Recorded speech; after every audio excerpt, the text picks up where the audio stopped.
Hello again to another Agakala Reacts, and in front of me there's Millie as well, because she's really demanding a lot of attention today.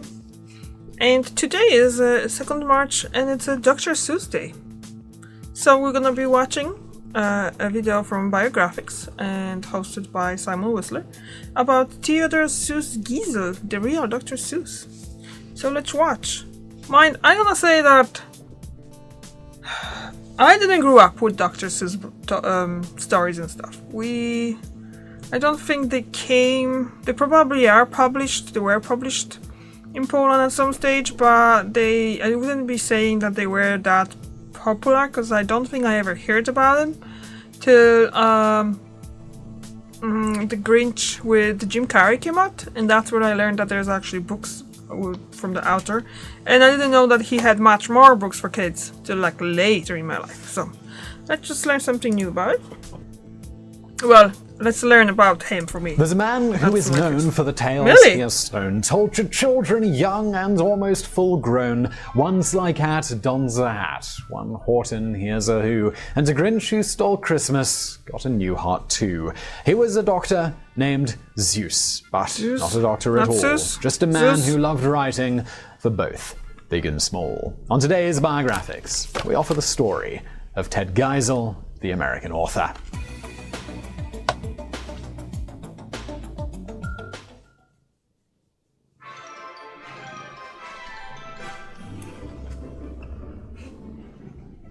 Theodor Seuss Geisel was born in 1904 to German immigrants. His father owned a very successful brewery in Springfield, Massachusetts. As a child, his favorite pastime was to go to the zoo with his family every single Sunday. He was so good at drawing animals that his father bought him a sketchbook that he added to every weekend, and his mum allowed him to paint on the walls of his bedroom. His animals always looked like caricatures, and from a young age, his parents could tell that he had a very whimsical imagination. After Prohibition in the 1920s, his father could no longer run the brewery and actually chose to become the head of the Springfield Zoo instead. Ted Geisel could now go to the zoo and sketch the animals as often as he wanted, and he continued to do this for the rest of his life.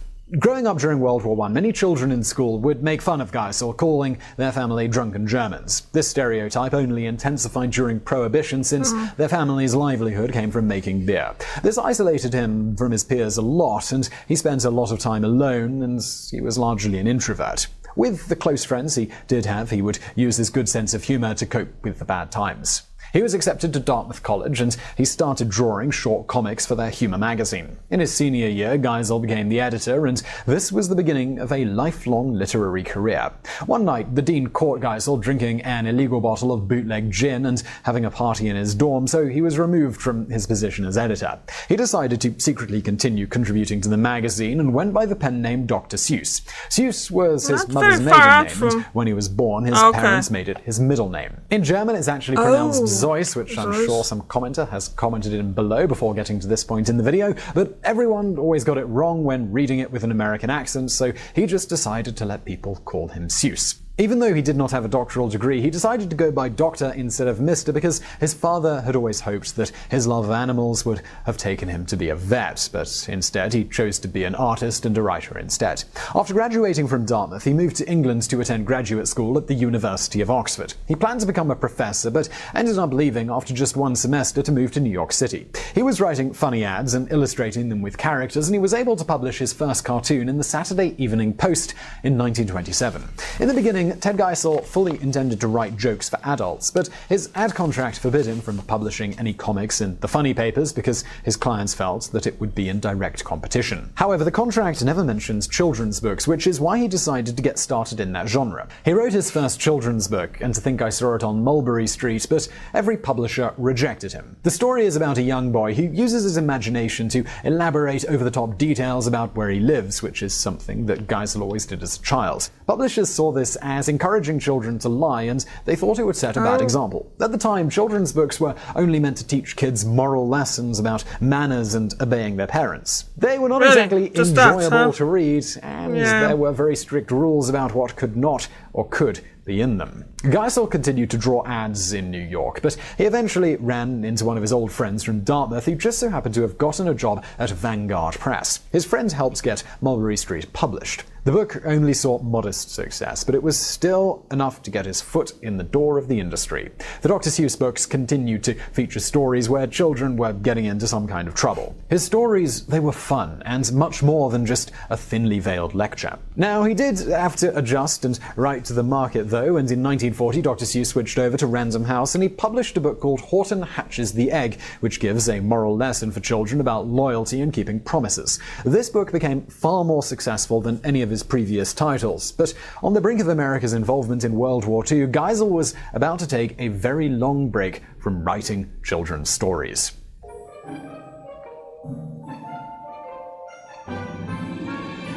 Okay. For a long time, Geisel stopped sketching pictures of whimsical creatures and began drawing Hitler instead. What? He felt that political cartoons were so important that he started working for a liberal newspaper called PM, which published his political commentary. For years, the United States refused to get involved with the war, and Geisel strongly believed that the country needed to help the people suffering in Europe. He finally got his wish, though, because the United States entered World War II in December of 1941. Yeah. Geisel wanted to join and serve in the army, but he was already in his late 30s, which was far too old. However, he enlisted anyway, and after looking over his resume, the army recruiter made him into one of the propaganda playwrights, and he earned the title of Captain Geisel. They moved Ted Geisel and his wife out to Los Angeles and put him in charge of the animation unit. This is where they worked on propaganda cartoons for the US Army called Private Snafu, which were very popular among the new army recruits. Dr. Seuss wasn't the only famous name to come out of the army playwrights, though. Chuck Jones was the director of Looney Tunes, and he directed the cartoon series. Stan Lee of Marvel Comics was also one of the playwrights. Ted Geisel wrote and directed several propaganda films, including ones that were called Your Job in Germany and Your Job in Japan. At the time, he was being criticized for being too sympathetic towards the enemy countries, but after the war was over in 1945, these movies were edited into a feature-length documentary called Designed for Death, which eventually won an Academy Award. In 1947, he took advantage of this public recognition by publishing another children's book called McElligot's Pool, which was his first book in 7 years. In 1950, Geisel wrote an animated short story called Gerald McBoing Boing, and it won the Academy Award for Best Animated Film. After winning these 2 Oscars, he did what most people do in Hollywood, which was write a full-length screenplay called The 5,000 Fingers of Dr. T in 1953. The movie is a live-action musical about a young boy whose piano teacher is an evil villain bent on kidnapping children and forcing them to play his giant piano forever. In the first draft of the movie, the entire story played out very much like his books. He also wrote songs that made the movie fast-paced and exciting. But everything went downhill when the Hollywood executives pushed back, saying that the movie needed an adult love interest and jokes written for the benefit of parents. Why? Therefore, they cut half of his songs and hired a second screenwriter. The revisions ruined the story, and it flopped in the box office. If you watch the movie, it's easy to spot the very funny and crazy moments written by Dr. Seuss mixed with the traditional Hollywood drama that made the movie drag on forever. Today, 5,000 Fingers has become a cult classic because it's so terrible that it's actually kinda good. Ted Geisel said that it was the biggest failure of his career and that he would never trust executives to make another movie again.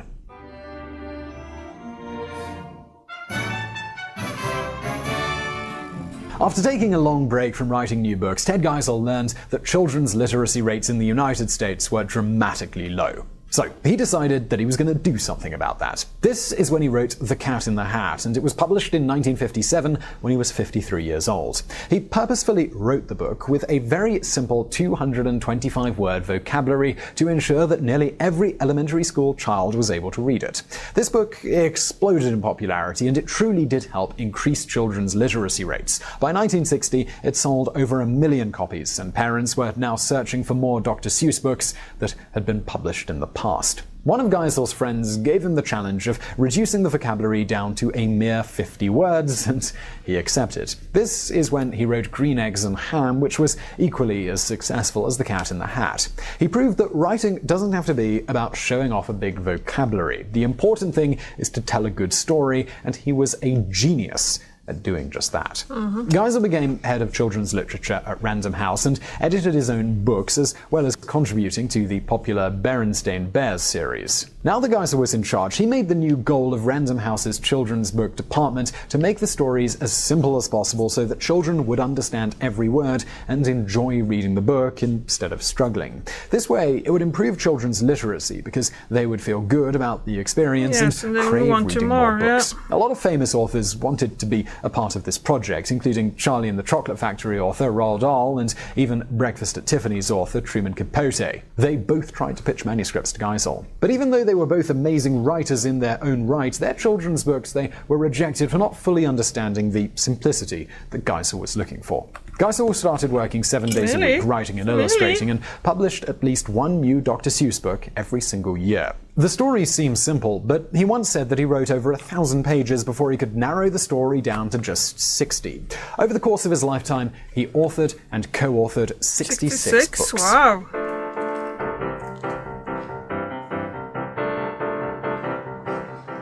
Throughout his life, Ted Geisel got to enjoy the success of having a superstar pen name without the annoying and invasive parts of being a celebrity. Even though his picture was in newspapers across the country and he received over 1,000 fan letters a day, very few children actually knew what the real Dr. Seuss looked like, so he could still blend into society without drawing a lot of attention to himself. At cocktail parties in New York and Los Angeles, Ted was worried that people would expect a lot of him, so he would tell elaborate stories, but only speak to one or two people before retreating into another room to read, smoke, or have a quiet conversation. Even though he was quiet, he was always playing jokes. Whenever an adult asked for his autograph, he would write a long and elaborate fake name in the book and hand it back to them. He was an introvert, so socializing wore him out in general, and he was always afraid that his true self, Ted Geisel, was an incredibly boring person compared to the whimsical persona of Dr. Seuss. On the contrary, friends said that they believed that the select few people he chose to speak to were incredibly lucky, and everyone thought he was very interesting. He just didn't believe in himself. You would think that for a man who wrote children's books, he would have loved being around kids, but the truth is that he often felt uncomfortable around children and said that they're just like socializing with adults. Some are great, while others can be real jerks, and he could only handle it for short periods of time.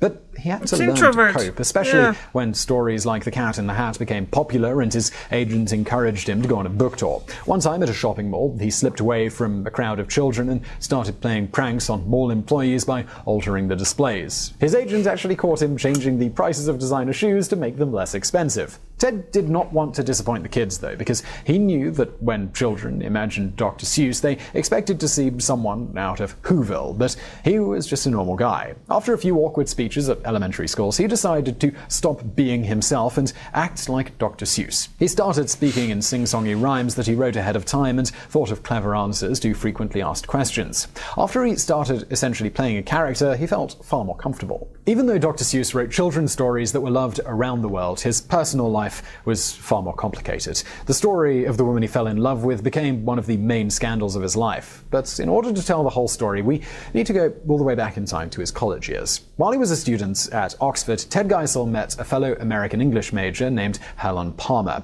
She was 5 years older than he was and almost ready to graduate with her master's degree. She sat behind Ted in class, and when she saw his sketches of animals, she encouraged him to become an artist instead of a professor. He dropped out after spending just one semester in Oxford, but Helen went on to graduate. They got married soon after and moved to New York City together. She would eventually go on to publish several children's books of her own. For the majority of their marriage, Helen and Ted had a very happy relationship, and they were very supportive of one another's works. As a young girl, Helen survived having polio. Because of her poor health, she was not able to have children of her own. However, they enjoyed the freedom of not having children. He and Helen traveled to 30 different countries together. They went on to purchase their dream home in San Diego, California, and they even had a watchtower on top of a mountain. Helen would edit his work, giving feedback and also taking care of the household, while Ted worked in his office. For a long time, their marriage, it was pretty perfect. In 1954, just a year after his Hollywood movie flopped, Helen was diagnosed with Guillain-Barré syndrome, which is an incredibly painful condition where the body's immune system attacks its own nerves. She became completely paralyzed and was placed inside of an iron lung. If she were to leave this huge metal container, Helen wouldn't have been able to breathe on her own. For a while, they thought that she might die. Ted Geisel stopped writing and illustrating completely, giving up everything in his life to be by her side. Even today, there is still no cure for Guillain-Barré syndrome. Helen had to go through intensive therapy to learn to walk and talk again, but she continued to be very sick without much recovery time in between. To make matters worse, she was eventually diagnosed with terminal cancer. Like anyone who's feeling ill, Helen was no longer acting like her usual self. They started sleeping in separate bedrooms, and their relationship became more of a friendship. Ted went on to have a secret affair with a married woman named Audrey DeMond, who was neighbors and friends with the couple. Even though he had fallen in love with someone else, he never left his wife. But when Helen was 69 years old, she found out about the affair, and she couldn't handle the possibility that he may leave her. She felt that she was far too old and ill to start her life over and try to move on with someone else. In 1967, she killed herself, leaving a suicide note that was just as lyrical as their children's books. Helen died of a drug overdose, and Ted was completely beside himself with guilt and grief. He blamed himself for her death and said, "I didn't know whether to kill myself, burn the house down, or just go away and get lost." Audrey Stone DeMond divorced her husband, and they got married that following year. Audrey was 18 years younger than Geisel, and she had 2 daughters who were 9 and 14 at that time. She sent them to boarding school because she knew that they were unhappy about the divorce. The entire community judged Audrey and Ted harshly, and they were shunned by many of their friends and neighbors because they blamed them for Helen's death. Audrey and Ted, they stayed together until his death, and he credited her with helping him find his love for writing again and having a chance at a second life. For the first time, he got to experience being a stepfather and a grandfather. He wrote, "Sometimes when I see my granddaughters make small discoveries of their own, I wish I were a child."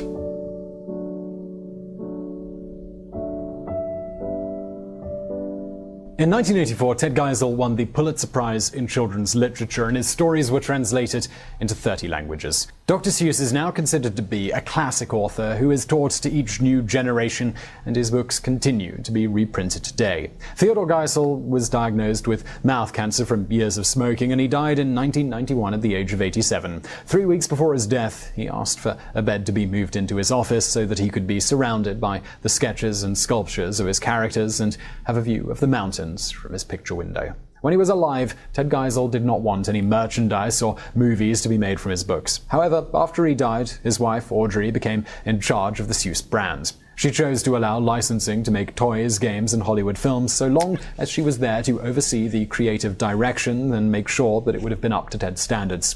Some people have criticized her, saying that it's exploitation, but she believes that in today's ever-changing world of children's media, the Dr. Seuss stories may have not lasted as long as they have if they didn't get a modern makeover. Audrey, she was right, and her decisions have helped keep his legacy alive. He appeared on the 2018 Forbes list of richest dead celebrities. His book sold 4.8 million copies and earned $16 million in 2017 alone. His estate is currently worth around $75 million.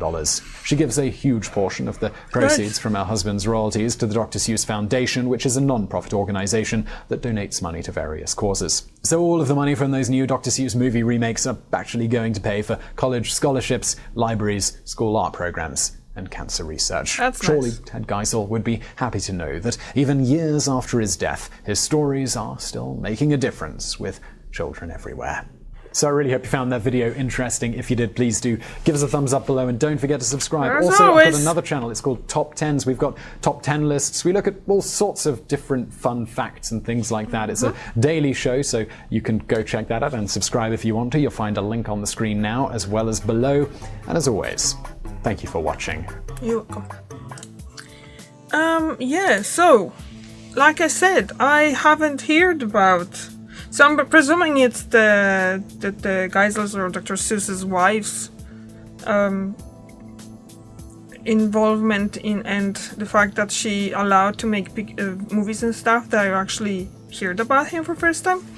I really wonder if there are any... obviously now they are, because the movies came out, and they're quite big movies as well. So obviously there is no such thing like no Dr. Seuss proposal.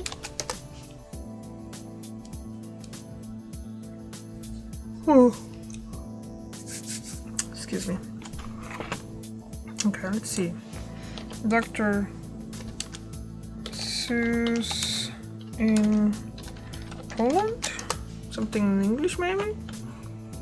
children's books, CDs, Dr. Seuss, Polish edition. Oj. Bilingual Dr. Seuss in Polish. Cat Prot, The Cat in the Hat. Okay. Guys, let's see. So, let's see. I have a 3-year-old, almost 3-year-old niece. Dr. Seuss. Translation by Barańczak. This is the Polish edition of the classic The Cat in the Hat. Join the cat in the hat as he makes learning to read joy, not a task. This beloved classic beginner book by Dr. Seuss is fun to read aloud and easy to read alone. Written using 236 different words that any first or second grader can read. This timeless book is a fixture in home and school libraries and a favorite among parents, beginning readers, teachers, and librarians. Also includes the original English text at the back of the book. So you can see that they decided Cat in the Hat, Cat Prot, Cat in the Hat, Cat, it's basic cat, it means cat, and Prot, I don't know, I think they decided to kind of go with that. Millie, stop moving my hand. So there is something for it, obviously. Green eggs and ham in Polish. Let's see. Green egg and ham. Polish translation by Stanisław Barańczak, English text at the end of the book. So they are, yeah, but you can see that they knew. Kto zje zielone jajka sadzone? Okay.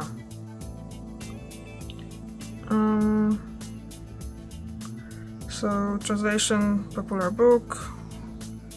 So it is possible to get, but the thing is as well that people, obviously not that they're forgetting, but we had our own author who is called I don't need this. Jan Brzechwa, and he was releasing books for kids and poems for kids right after and during the war, and since right after the war as well. So obviously we grew up, like I grew up on those books, and I now know from like being in Poland, visiting my sister, my niece, and my brother-in-law, and they have a lot of really nice books for kids her age too. Like obviously she doesn't read, but she's learning a lot from them. It's really nice. You can kind of see that as well. Yeah, there's so many books that they are designed like on a kind of special age as well. Like obviously they're for little tiny babies. Now she's 3 years old, so she's learning a lot about different things as well. So it's really, really good, and I kind of see those books, and it's nice. It's nice that they are there and they're easy to access, and they're like serious as well. Like there's books about Puccio and other things I don't remember, and yeah, it's, and the games as well coming to like obviously there's a lot. It's a lot of it, but yeah, it's the kids. I know apparently they're very popular and they were likable.